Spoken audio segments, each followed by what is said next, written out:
Politics is a very interesting game, and politics is a very dirty game. There is something which I've been observing of late. And if William Ruto and his Kenya Kwanza brigades are not careful, then it has the potential of bringing Kenya Kwanza government down. The story of George Kinoti. It was expected that immediately Kenya Kwanza took over, there were those allies, key allies of President Uhuru Kenyatta, who are going to be targeted. But George Kinoti is now turning out as the main target of Kenya Kwanza government. And the other day, the president disbanded the special service unit, and some of their members were actually arrested. 9 to be precise, who are in court. When they were arrested, they told the court that they are under a lot of pressure to implicate George Kinoti. This story of George Kinoti has the potential of bringing Kenya Kwanza government down. William Ruto managed to become the president of the Republic of Kenya because of 5 main reasons. But I've been following the comments online, and it seems even those who voted for Kenya Kwanza government, some of them, if they were to be given a chance, they would not repeat the same. They became, William Ruto won because, number one, the Jubilee failures. Jubilee government had failed because of several other factors. There was the COVID and the state of economy globally. But William Ruto took advantage of Jubilee failures and actually tagged Raila Odinga to those failures.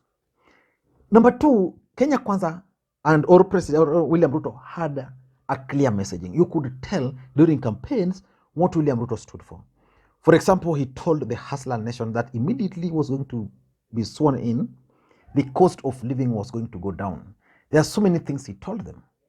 The messaging about the hustlers, the dynasties. He also succeeded partly because of propaganda. There are so many lies which William Ruto told Kenyans. Some are even affecting him right now. Like today, the Kenya Airways are on strike, and I just watched the Cabinet Secretary for Transport, Kipchumba Murkomen, alleging that the pilots actually wanted to test the current government. They also succeeded because of anti-Raila Odinga sentiments, which they spread in the mountain successfully.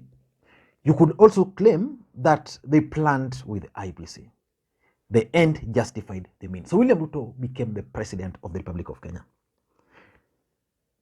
But one thing is clear, that William Ruto is a man on a mission. And that mission is targeting some of the people who really frustrated him. The truth of the matter is that William Ruto was really frustrated as the deputy president of the Republic of Kenya. So in this video, I want us to look at why I personally believe that this George Kinoti saga can actually sink William Samoei Arap Ruto, and therefore he must handle it with a lot of care. Failure to do that should forget.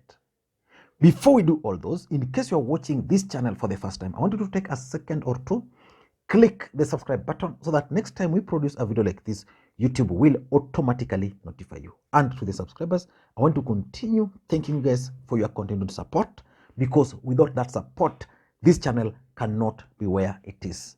And I want to make a request to you guys today. It's a Saturday. Please give this particular video thumbs up. Just press that thumbs up button.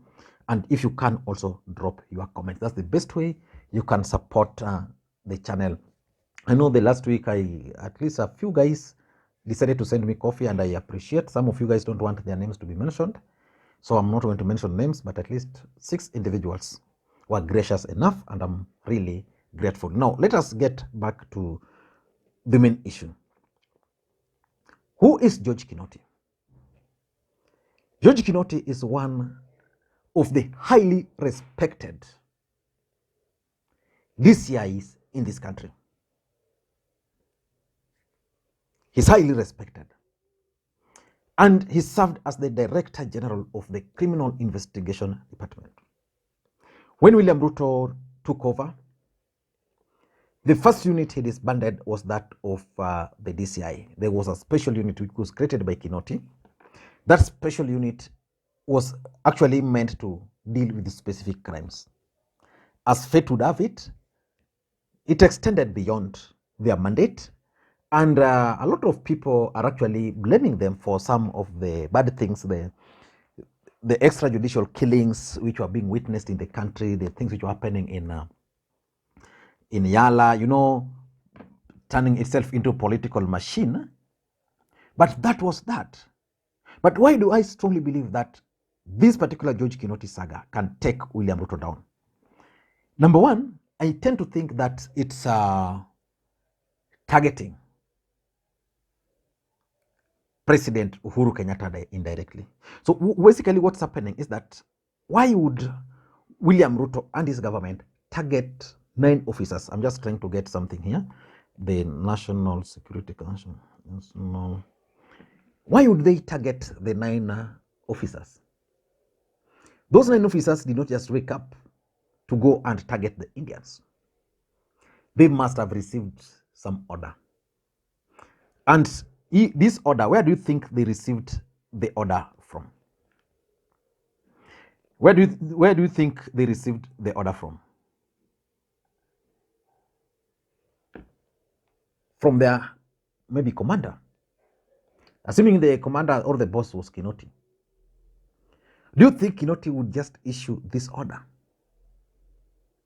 I don't think so. There are certain issues of security which deals directly with which becomes national issues of national security. Those matters are dealt with through the National Security Council of Kenya. Now, the National Security Council consists of the following.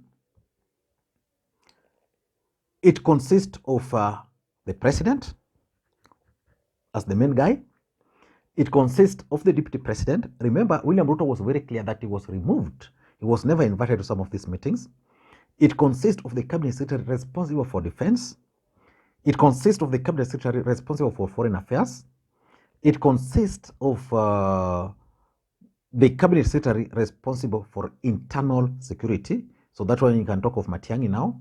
It consists of Attorney General. It consists of the Chief of the Kenyan Defense Forces. It consists of the Director General of the National Intelligence Service.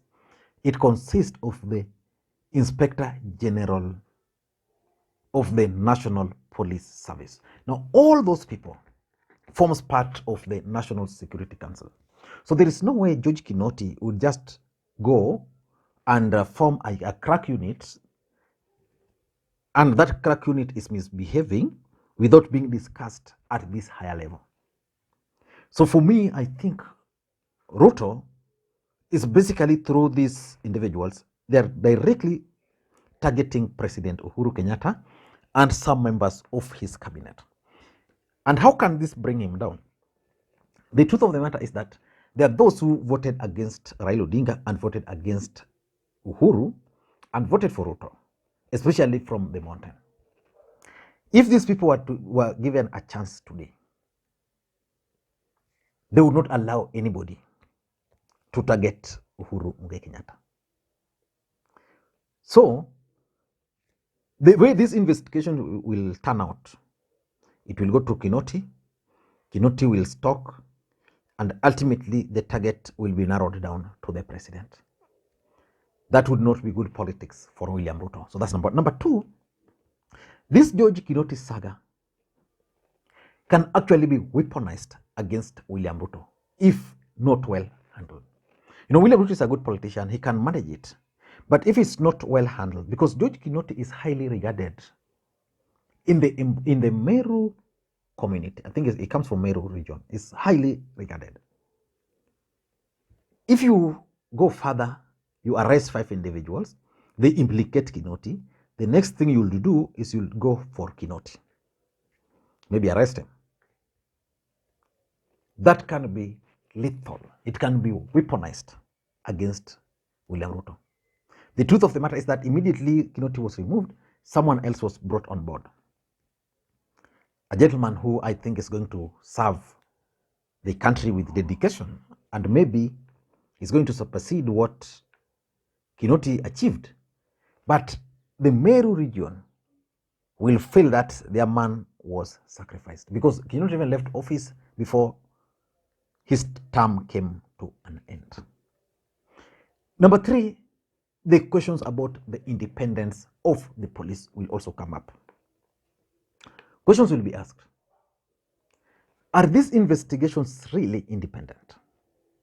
Or are they motivated by politics? The other day, you saw how some people were saying, oh, you know, we were asked to implicate Rigathi Gachagua in the scandal. Then now someone is coming and saying, someone is putting a lot of pressure, someone is putting us under a lot of pressure to implicate Kinoti. So which means basically the police is no longer independent. That will be good news for some people, but it's not a very good news. Number four is Mount Kenya factor. And I'm talking of politics now. You know, when Kibaki took over, he took over the country and decided that some sectors in this country were held majorly by the people of the mountain. If you look at the treasury, the office of the president, most of those places were predominantly Mount Kenya. Now you remove Kinoti, you bring him in. They'll ask questions about then at the office of the president, you remove Karanja Kibicho, you bring Omolo. You go to State House, you remove all those people who are from the mountain, you bring other people. Someone is taking note. I'm telling you, someone somewhere is taking note. You see all these appointments happening. Someone somewhere is taking notes. And Mount Kenya will be reminded. And lastly, this George Kinoti saga is actually a good propaganda tool, which William Ruto is delivering to Azimio. Don't be cheated. The way Raila Odinga spoke yesterday, it became a headline. I think, is it today? This is the headline for the Nation today.